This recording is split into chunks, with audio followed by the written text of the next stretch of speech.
नाज़रीन करام, बत्तख के फ़वाइद सुनते हैं कि उसका गोश्त खाना कितना फ़ायदेमंद है और उसके गोश्त के बारे में क्या क्या फ़वाइद मिलते हैं। बड़ी और छोटी बत्तख का गोश्त गर्म और तर हुआ करता है और इसका गोश्त गर्म तबीयत रखने वाले अफराद के लिए अक्सीर है।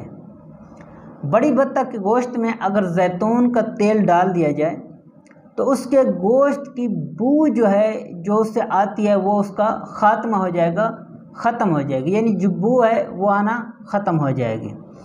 बत्तख के पेट में कुछ कनकरियाँ होती हैं, यानी क्योंकि वो मट्टी खाती रहती है और कीचड़ खाती है तो उसके पेट में कनकरियाँ होती है। जिस बंदे को अपने पेट में जलन का मसला हो, उसके पेट में जलन होती हो, तो उन कनकरियों को पीस कर अगर वो पानी के साथ पी ले तो उसके पेट का ये मसला जलन है ये ख़त्म हो जाएगी।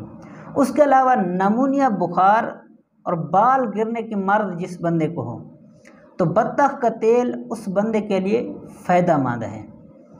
इसके अलावा इसके और फ़ायदे भी काफ़ी सारे हैं। बत्तख के गोश्त का शमूल ज़बरदस्त खुराकों में होता है मगर ये देर से जाकर हज़म होती है।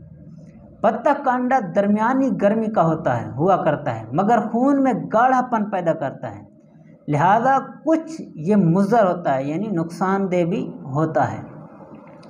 अगर बत्तख के अंडे को पहाड़ी पुदीने और नमक में मिक्स करके तनावुल किया जाए, यानी खाया जाए, तो उसके मुज़र असरात ख़त्म हो जाते हैं, यानी वो जो गाढ़ापन पैदा करता है या उसका नुकसानात जो उसके अंडे के हैं, अगर वो पहाड़ी पुदीने और नमक मिक्स करके उसे खाया जाए तो उसके असरात ख़त्म हो जाते हैं। बत्तख के अंडे से गंदा लहू पैदा होता है और लेकिन गर्म तबीयत रखने वालों के लिए फ़ायदेमंद है।